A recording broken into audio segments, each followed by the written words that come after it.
phases of my run. Honestly,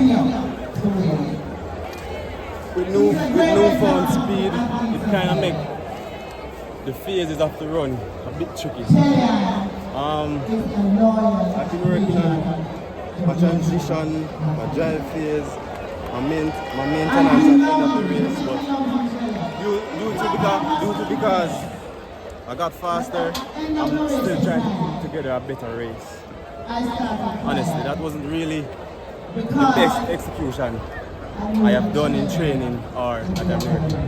But you know, step by step, we'll get there. We're working. You know, just be patient. What are the things you learned between last year's championships and this one?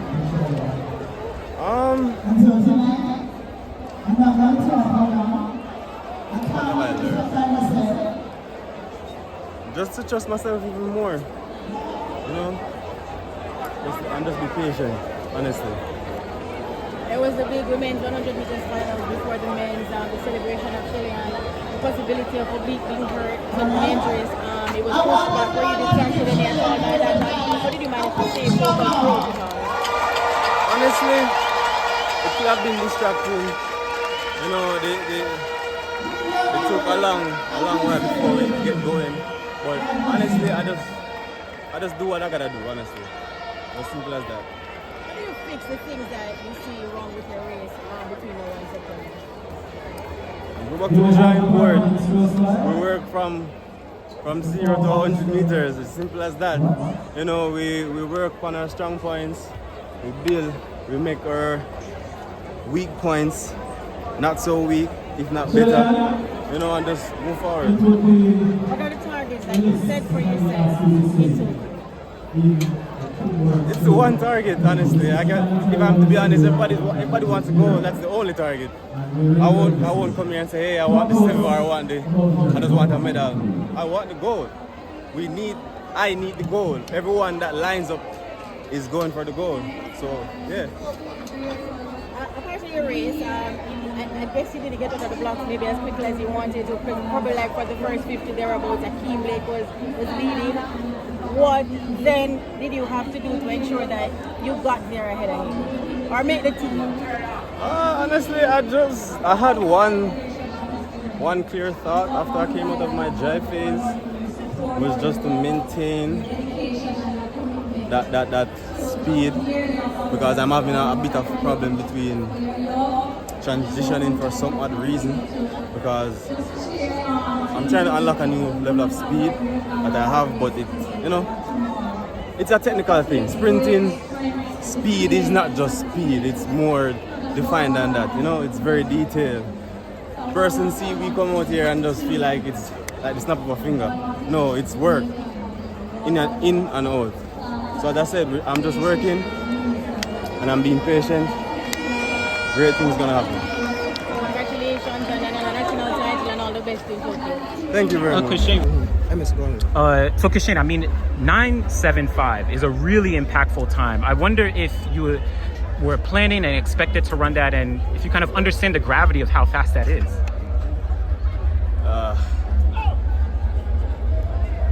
To be honest to myself, I don't think I'm ever gonna surprise myself. I know how capable I am. For me, it's just to understand my speed a bit more and trust it. Get the execution down to the dotted I and the cross of the T. Yeah, I'm that confident. I don't think if I even broke the rail card, it will surprise me, honestly. Really? I'm gonna just put that out there. I mean, I'm not just working to not accomplish things. You know, I work because I want to win. I want to achieve certain goals, all the accolades. So yeah, that's just me. And that says the hunger and the desire that you have right now in track and field? Yeah, pretty much, that's it. I'm a very hungry person. I'm not really a media person, or I don't really say much, but I let my actions on the track do the talking. 9.75, that is the fastest time since 2015, thereabouts. It's a personal best for you. You said you set yourself goals and things. Was this one of them, going into this World Championships? No, I don't really watch the time. If I'm to be honest, I can Athletes can do way better, but there are a lot of details stuff to get the betterment out of an athlete. It's not just raw speed, it's how you control that speed. You know, the execution, it's a major part of it. I cannot stress it enough. Frankly, I didn't even really execute as I should. Yeah. Last year you didn't finish the season, and it is something that has been plaguing over the year. But how are you feeling now going through this season? Any niggles or healthy are you? We're athletes, we push our body tremendously. You guys are not going to know, and athletes are not really going to tell you that, hey, we're running in a niggle. I think public can bear with athletes because they don't really understand what we go through. We push our bodies tremendously, you know. So yeah, we just do what we gotta do at the end of the day. A lot of persons lined up there, they want to win despite having a problem. Look at Oblique. A lot of persons didn't know of you, but you ran some 9.8s when you had the breakout season, and you also had a run at Prefontaine. Going back there, tell us what you're looking for. Prefontaine?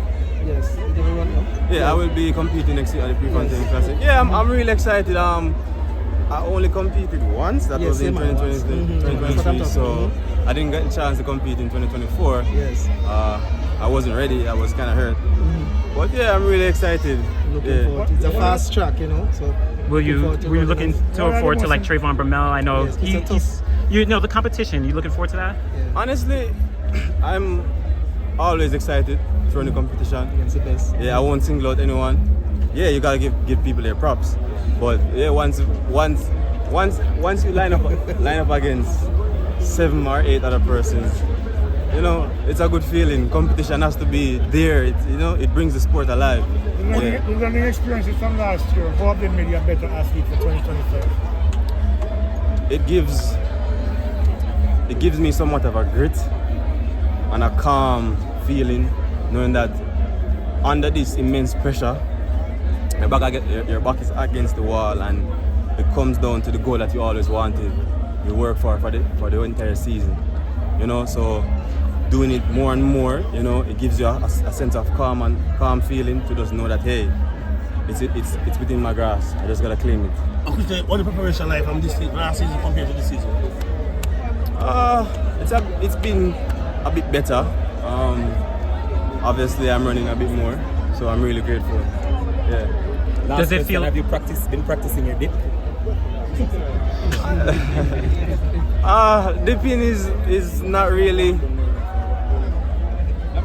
the key part of a race, honestly. If a person is good as they are, from 0 to 100 meters, if you set yourself apart from the competition, you don't need to dip.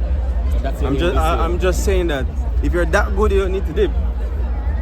If you execute a race like you should, and you separate yourself from the pack, yeah. You said you're running. Dipping is. It doesn't take much to learn how to dip, honestly. Understand?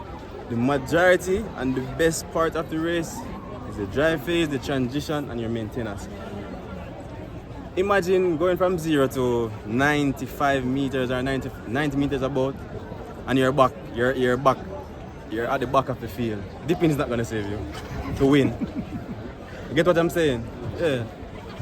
You said you're running more frequently this year. I mean, I wonder how that's felt for you, considering the past 2 years, you know, you've had those injuries, you haven't been able to compete frequently. Now you've been out there, you know, all the time this year.